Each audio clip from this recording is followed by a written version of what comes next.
Welcome to the Nitwits, a weekly roundtable discussion on the Penn State Nittany Lions. Our panel features a longtime Penn State media and Nitwits tag team, Neil Rudell of the Altoona Mirror and Mark Brennan of Lions 247 with Fight on State. The Nitwits are hosted by WTAJ Sports Director Peter Terpstra, and each week we welcome a former Nittany Lion as our special guest analyst. The Nitwits are brought to you by Irwin Financial, Raymond James, an independent firm and a firm foundation for your financial future. By Coldwell Banker, no one will work harder to sell your home. By Courtesy Motor Sales of Altoona, where courtesy means a great deal. By The Allegro, where fine cuisine is a way of life. By Health South, your rehab choice. Health South Altoona, ask for us by name. By Monarch Cleaners, for all your dry cleaning, uniform, and mat rentals. By Reed and Solaney Orthodontics. Doctors Reed and Solaney provide orthodontics for children and adults. By W.S. Lee & Sons, your local food distributor. Go Penn State. By Allegheny Street Cigar.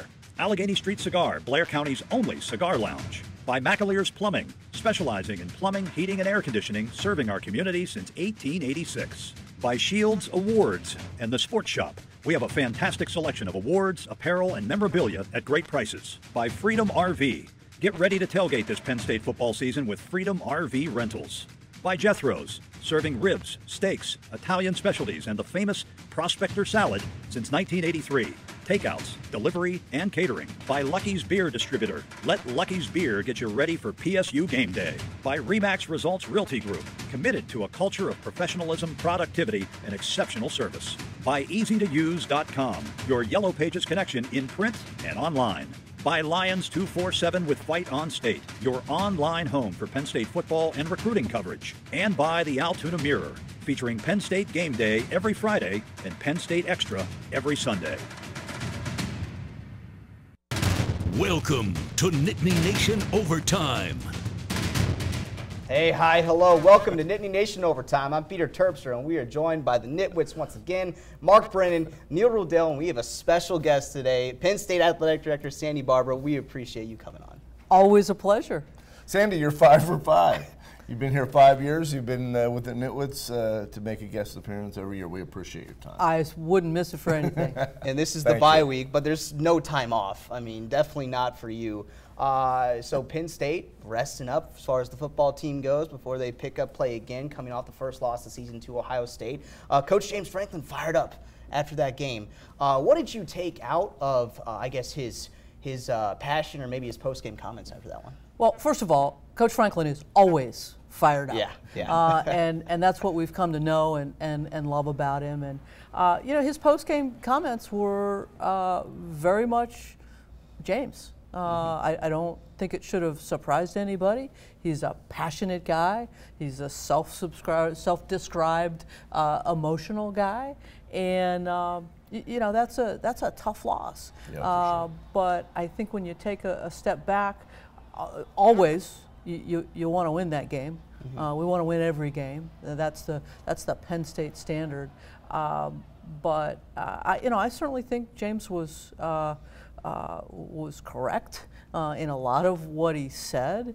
I think the success that he's had at Penn State and elsewhere is built on detail, every detail, and that's really what he was talking about.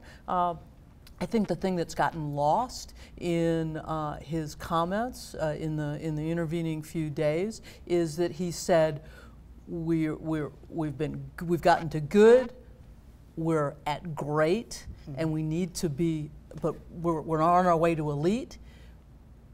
We're almost there. We're not that far off. We're 3 plays, 1 in each game with Ohio State from being 3-0 with them in the last 3 years. So you know, what he says to the guys in the locker room, he typically says in public. And again, one of the things we love about him is we know what's on his mind, and that's what you saw. Yeah, I think one of the interesting things to me is, you know, because if we roll back these 6-7 years, almost through your tenure, you know, there were a lot of different phases of where the program is, coming out of the sanctions, rebuild, the transition from Bill O'Brien to James Franklin. And I think his comments to me just sort of indicated that, hey, we want to be judged at the highest level, just like they had really always been there. The goal had always been a national championship, and up until really close to now, there were some moral victories based on the circumstances. So I think the way he had kind of laid down the gauntlet was just really an indicator. Well, it's the message to all of us, and it's the one really, if we think about it, that we want to hear, that moral victories are not acceptable, that our goal and objective is to compete for a national championship, and we've got to do all the little things right in order to hit on all cylinders every day. Sandy, was the difficult part just from the athletic department that when you talk about making that move to elite, it seems to me as if Ohio State football is at that elite level. So how far do you think you are away from being there? And I think the one thing I want to make sure people that is not lost on people, you've still made, and I'm not just saying this to be nice, you've still made incredible strides from where this program was with the sanctions. I think people forget that there's still some lasting impacts from that. But how far away do you think you are from getting to that level that James and everybody else wants to be? Well, I don't think we're that far, but let's also not forget that nobody else is standing still. Right. And so I think that's a really important point, that we are moving our way towards that. We're not far off. Again, 3 plays, 3 games over 3 years, of which we won, obviously, won one of those. But nobody else is standing still. So we not only have to make up that ground, we have to make up that ground with moving targets. And Ohio State is not the only one. But yes, I think we've come a long, long way. I appreciate your comment about the sanctions. We still are, and of course it sounds like an excuse, but it's not. It's real. From a depth standpoint, I think that's the last remaining hurdle from the sanction ramifications. And the recruiting classes that James and his staff and the institution are putting together are making up for that. But Alabama and Ohio State, they get there by putting back to back to back to back to back. And then you got to keep doing it. And that's about the only schools that I think you can fairly say are a whole lot further along, if you want to classify as great versus elite. I don't know who else. Maybe Georgia right now could possibly belong. Maybe Clemson. Clemson, yeah, but they almost lost to Syracuse this year. They And did then, last year, and they lost to Pitt. So that's a real fine line, I think, of exclusivity of elite. But they've won a national championship in the recent past. Sandy, from a facilities standpoint, we talked a lot out at Big Ten Media Days about how much money has been raised for the Lash building. I think you mentioned $25 million over 4 years. The one thing I didn't have a chance to ask you there that I kind of regret it was, can you put that into context? What is the context of that $25 million over 4 years compared to everybody else that you're kind of competing with? Yeah, I think that actually that doesn't matter. It's what are our needs? Okay. And that's actually the context I thought you were going to put it in. You know, what's the impact that those kinds of resources have? And it's the renovations that we've all seen in the Lash building.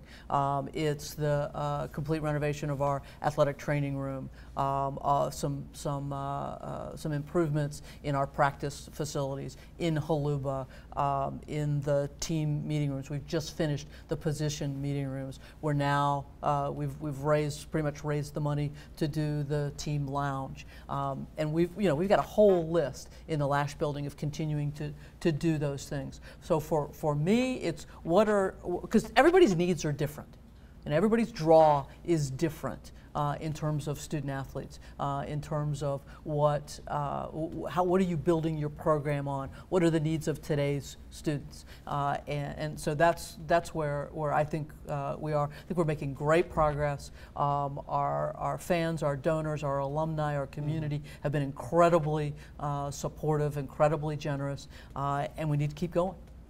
Yeah. All right, we're going to take a short break. Coming up next, bigger and better. We've hit on it a little bit. The arms race college facilities. We take a look around Penn State next.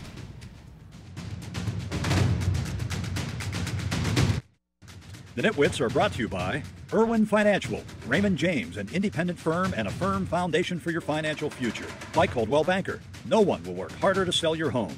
By Courtesy Motor Sales of Altoona, where courtesy means a great deal. By The Allegro, where fine cuisine is a way of life. By Health South, your rehab choice. Health South Altoona, ask for us by name. By Monarch Cleaners, for all your dry cleaning, uniform, and mat rentals. You're watching Nittany Nation Overtime.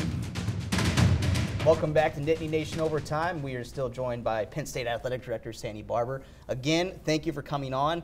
When you look at, I guess, the progress of athletic departments across all colleges, there always seems to be something, and just in terms of football, you know, you have uniforms become a big thing, and that's drawing kids to schools. You have facilities, or maybe it was the latest in strength training or whatever it is. What are some of the things happening around Penn State that you think people can be excited about?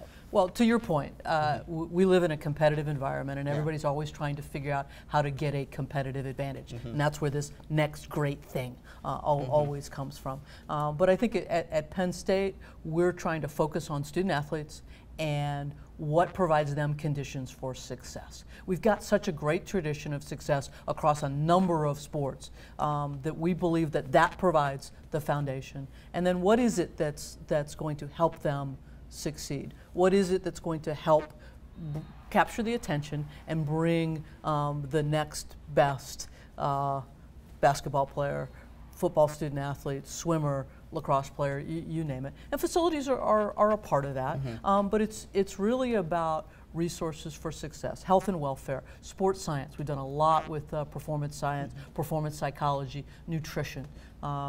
We've done a number of things. We talked about LASH. We've done another number of things from a facility standpoint. LASH, the Morgan Center, which is our academic center, was completed about 2.5, maybe 3 years ago. Panzer Stadium, our lacrosse stadium, just opened, and we've got tennis, aquatics, soccer, Center of Excellence, and a second indoor facility as our top 5 priority projects in the facilities master plan, which we continue to raise money for and work through some complexities on campus. Both the aquatic center and tennis are facilities that are used by our students, so that's in partnership with campus recreation, and that certainly adds some complexity to that. But I would say the focus, although facilities are certainly a part of it, the focus is on resources and programming for students that will help them to succeed. A couple of the really veteran and/or national championship successes stories you have on campus: Russ Rose, Cale Sanderson, and Shar Moret, Eric Walsh. How much are they leaders among the coaches? How much do you rely on their input for different things that come up? Well, tremendously, and I think one of the advantages that we have as a 31 sport athletic department is the expertise, the success, the values alignment of our head coaches, of our coaches, period, but of our head coaches to Penn State. They're an incredible resource, whether it's particular to their sport or whether it's college athletics in general, because we've got a lot of challenges. There's a lot of challenging times ahead. Maybe Erica Dombach. Yeah, I knew you were an Altoona guy. I couldn't believe you got that. Fix that. Sandy, we have to ask you every time that you come on about Beaver Stadium. We know that there's nothing firm in terms of when it's going to be renovated, that sort of thing. I assume that's still the case. And in the meantime, are there any other things that are going on that you kind of have to funnel money toward, upgrades or upkeep, that sort of thing, while we wait for whatever may happen in the future? Yeah, there always is, in terms of a stadium that large, that gets that many people. And I do have to say, we haven't really talked about it, but the whiteout last Saturday, absolutely incredible, new record for number of fans at Beaver Stadium. What I loved was the precursor to the lead up. All of the national media was talking about what an incredible environment it is, and I certainly want to thank our fans for that forever. I mean, they've continued to make that a really special environment. All right, coming up next, winter is coming, so we hit the hardwood and maybe hit the mat too. That's coming up next.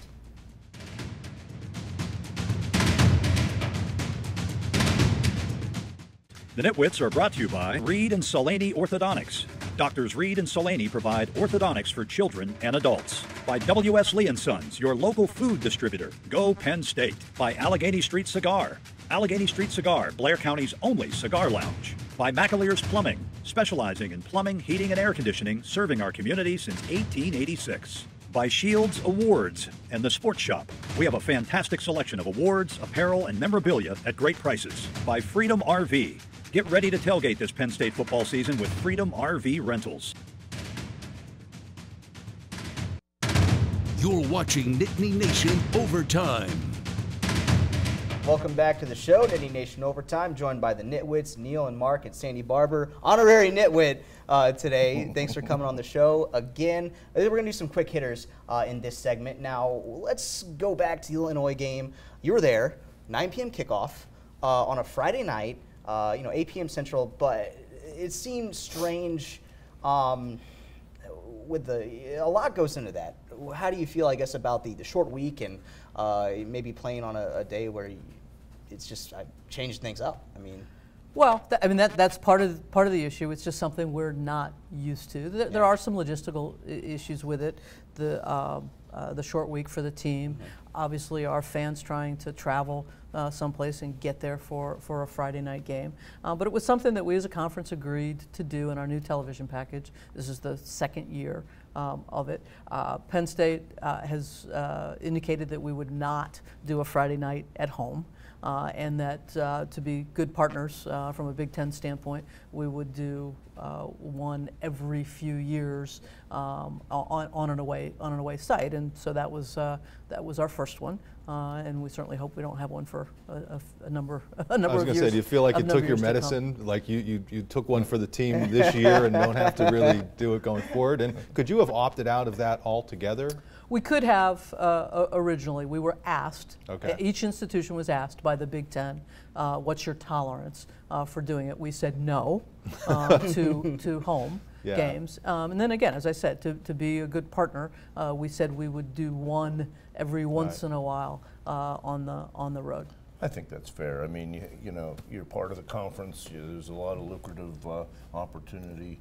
There was a little unfortunate situation after Saturday's game. James had an interaction with the fan. He did apologize for it quickly. Is that a teaching moment, not only for him, but did you have a conversation with him after that? Sure. We'll always talk about a variety of different things. I think the thing to be said was, number one, he recognized the moment, talked about it, responded to it publicly. We've never seen him do that before, and I certainly don't think we'll see him do it again. But it's an emotional time, and if you actually look at the exchange, the conversation was not really all that remarkable. Are you saying the media kind of blew that out of proportion just a little bit? I'm saying the video blew it out of proportion a little bit. The other thing that made news, I was curious what you thought about that helicopter, the state police helicopter, that they've now said they're not going to fly that low to try to police the parking lot. Are you guys how much involved with are you guys with that? I mean, we're a part of the game day team, but obviously police decisions that are made by the police and how they choose to address that, I mean, that's their expertise. You've had great success with wrestling at the BJC. What is how much of a balancing act is that for you? Because I know you love the atmosphere at Rec Hall. Yeah. Is there any plans to have more at the BJC, or are you kind of doing what you keep doing? We continue to look at it on a year-by-year basis. Who are our opponents? What might draw? Obviously, we love Rec Hall, and what a great competitive advantage it is. But we also know that limits the number of folks who can experience Penn State wrestling in any given year. So we would like to have more of an opportunity for folks to experience Penn State wrestling, but it's a fine line, and it really does depend on what our home opponent schedule looks like on an annual basis. When you look at the basketball programs, the men coming off of the NIT championship, the women as a historic program have had a lot of success. Where do you think those two programs are right now, and how do they fit in the puzzle?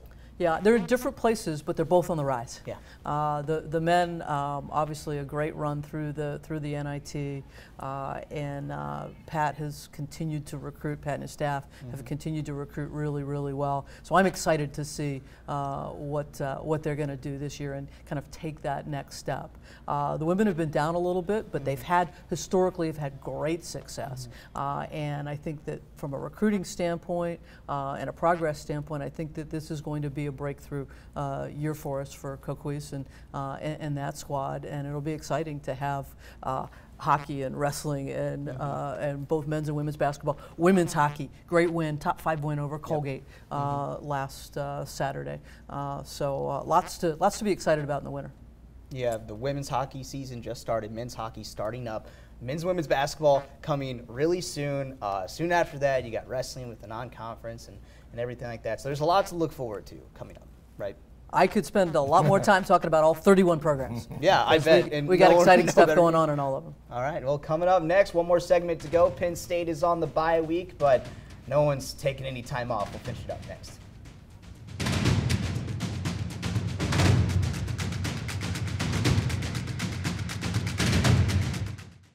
The Nitwits are brought to you by Jethro's, serving ribs, steaks, Italian specialties, and the famous Prospector salad since 1983. Takeouts, delivery, and catering. By Lucky's Beer Distributor. Let Lucky's Beer get you ready for PSU game day. By Remax Results Realty Group, committed to a culture of professionalism, productivity, and exceptional service. By EasyToUse.com, your Yellow Pages connection in print and online. By Lions 247 with Fight on State, your online home for Penn State football and recruiting coverage. And by the Altoona Mirror, featuring Penn State game day every Friday and Penn State Extra every Sunday. You're watching Nittany Nation Overtime. Welcome back to the show. We're going to wrap things up here. We're not going to make any picks this week. We'll be making those picks online on Monday. Obviously, no Nitwit of the week. It is the bye week. Now, Sandy, let's go with this. What are some of the challenges that you think you have as a Power 5 athletic director? And do you think other people are feeling those same challenges, or how does that kind of relate across the board? We don't have enough time left in this show to go through that list, but the top of the list is student-athlete health and welfare, and we've certainly seen that change over time. Mental health is a big challenge and a big priority for us now. So student-athletes and their conditions for success kind of lead that, and then certainly always financial issues.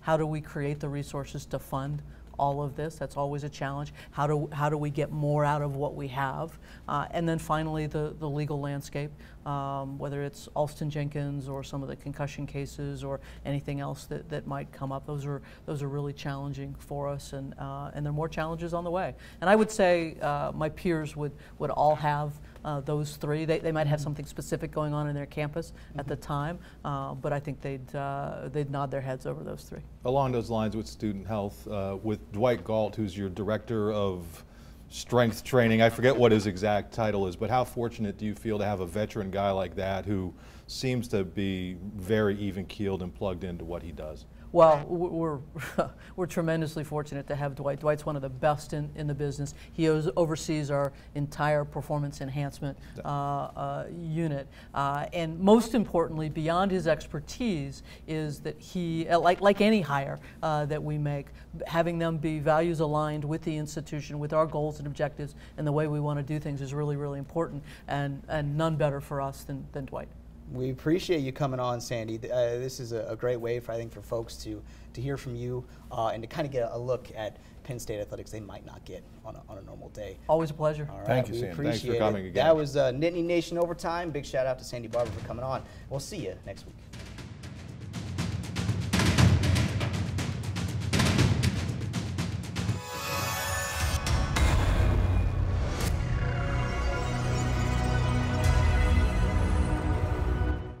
The Nitwits are brought to you by Irwin Financial, Raymond James, an independent firm and a firm foundation for your financial future. By Coldwell Banker, no one will work harder to sell your home.